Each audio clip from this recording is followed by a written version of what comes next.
Masmavi Mutfakta'ya hoş geldiniz. Sevgili arkadaşlarım, bugün yine istek bir tarifinizi yerine getirmekten mutluyum. Bugünkü tarifim Berry Almond Cake yapacağız. Çok güzel bir pastadır. Hemen başlıyorum. İyi seyirler dilerim. Tarifimize ilk olarak kullanacağımız kalıbın, ben boton kalıp kullanıyorum ama borcam da olur, kelepçeli kalıp da olur. Bunu tamamen size bırakıyorum. Tabanına yağlı kağıt geçirip kenarını tereyağı ile yağladım. Hemen buzdolabına alıp tarife başlıyorum. Kekimiz için gerekli malzemeler: 2 tane yumurta, yarım su bardağı sıvı yağ, yarım su bardağı süt.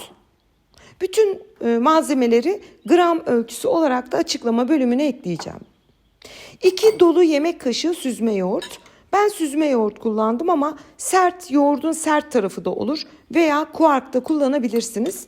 Bu malzeme kekimize o nemli ve birazcık daha tok bir etkisi olacak. Şimdi bütün bu malzemeleri güzelce bağlayalım. Yani pürüzsüz bir hale getirelim. Şimdi görüyorsunuz pütürlü ama siz biraz çırpınca tamamen böyle kaymak gibi pürüzsüz bir kıvam alıyor. İstediğimiz kıvam budur. Sadece tel çırpacak kullandım. Arzu ederseniz mikserde kullanabilirsiniz. Ve kekimizin kuru malzemelerini 1 su bardağı un, yarım su bardağından biraz fazla şeker, 2 su bardağı dolusu öğütülmüş badem veya badem unu. Ben bu şekilde hazır satın almıştım zaten. Her yerde de temin edebilirsiniz. 1 paket vanilya şekeri, 1 tatlı kaşığı da nişastamızı ekleyelim. 1 pakette kabartma tozu. Hepsini güzelce karıştıralım. Yani yaş malzemeleri ayrı karıştırıyoruz. Kuru malzemelerimizi ayrı karıştıralım. Şimdi bademli bir kek olduğu için bütün malzemeleri güzel karıştırın. Çok farklı bir kıvamı var bu kekin. Bu kıvama getirmişsek kuru malzemeleri tamamdır.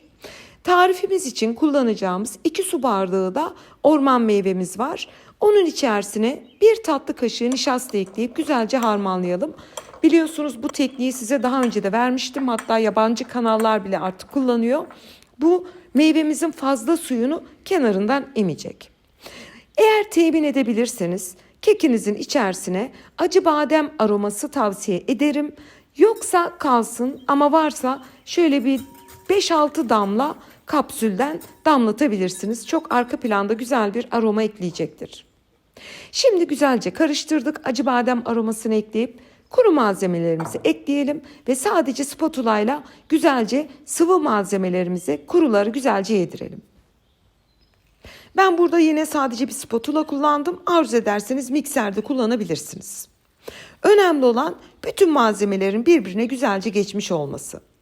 Bakın sevgili arkadaşlarım, oldukça kıvamlı bir kek harcımız var. Alışık olduğumuz kek harçlarından çok farklı. Tabii ki doğal olarak içinde 2 su bardağı badem unu var. Bu da öyle bir etki yapıyor. Kek harcımız tam istediğimiz kıvamı budur. Şimdi daha önce hazırlayıp buzdolabına almış olduğumuz kek kalıbımızı alalım ve alt tabanına harcımızdan biraz ekleyelim. Yani buradaki amacımız içine ekleyeceğimiz orman meyvelerinin tabana inip de yapışmaması. Orman meyvelerini siz dilimlediğinizde ara ara görünmesi lazım ki orijinal bir görüntü ve lezzet yakalayabilmemiz için. Kek harcının göz kararı bir kısmını alt tabanına ekliyorum ve onu da spatulanın yardımıyla boş yer kalmayacak şekilde mümkün mertebe dağıtıyorum. Ve şimdi hazırlamış olduğumuz, yani nişastaya bulamış olduğumuz orman meyvelerimizi de şöyle yine her tarafına elinizle eşit oranda bir kısmını yayın. Yani bir kısmını orta tabana, bir kısmını üstüne serpeceğiz. Yarısını ortasına şöyle bir serpin. Daha sonra üzerine kalan hamurumuzun hepsini komple tekrar yayalım. Ben bu işlemi yine etap etap yaptım ki birden pat diye dökerseniz belki orman meyvesi böyle karışır. Karışmasın. Dilimlediğimde göreceksiniz bu şekilde döşememizin nasıl bir etkisi olduğunu. Bütün hamuru ekledikten sonra şöyle güzelce düzeltiyorum ve spatula ile de bakın şu şekilde basarak bir geçin. Bunu yapıyoruz çünkü orman meyveniz buzlu olduğu için kıyısında, köşesinde hava boşlukları kalmış olabilir. Hani her ihtimale karşı biz önlem alalım. Şöyle spatulanızla Basarak, hafiften böyle basarak o boşlukları doldurun. Ve kalan bütün orman meyvemizi de yine üzerine eşit olacak şekilde yayalım. Ben orman meyvesini buzluktan kullanıyorum. Hani bulursanız taze de kullanın ama bu mevsimde taze çok zor. O yüzden buzluk meyvesi tavsiye ederim.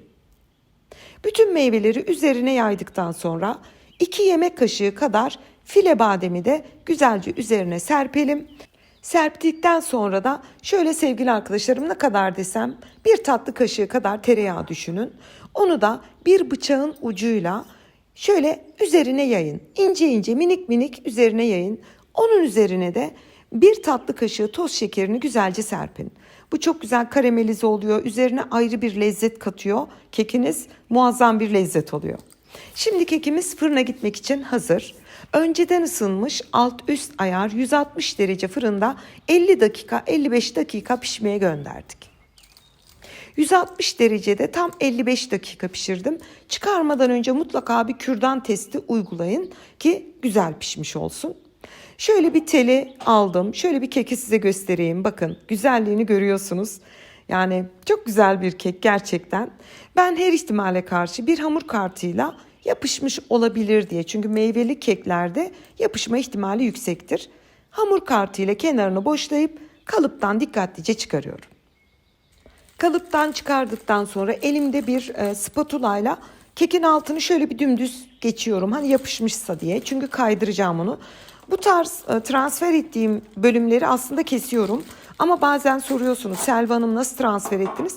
Bazı videolarımda kaydediyorum. Bu da onlardan birisi. Gördüğünüz gibi boşaldığım için yağlı kağıdı elimle iterek kolaylıkla çıkardım.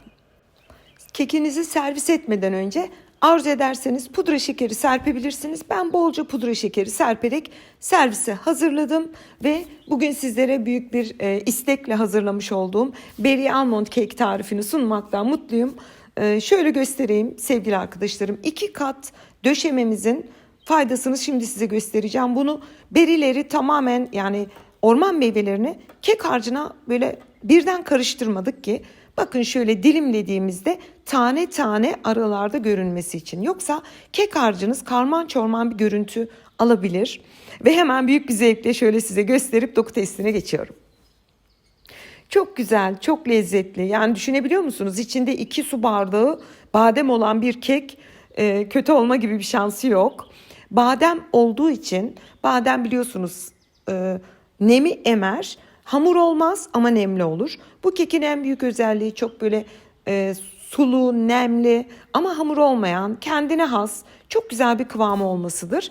Umarım beğenmişsinizdir isteğinizi yerine getirdiğim için. Ben şahsen çok mutluyum. Şimdiden deneyecek tüm izleyicilerime afiyet, bal, şifa olsun diyorum. Yeni tariflerimde görüşmek ümidiyle. Hoşça kalın.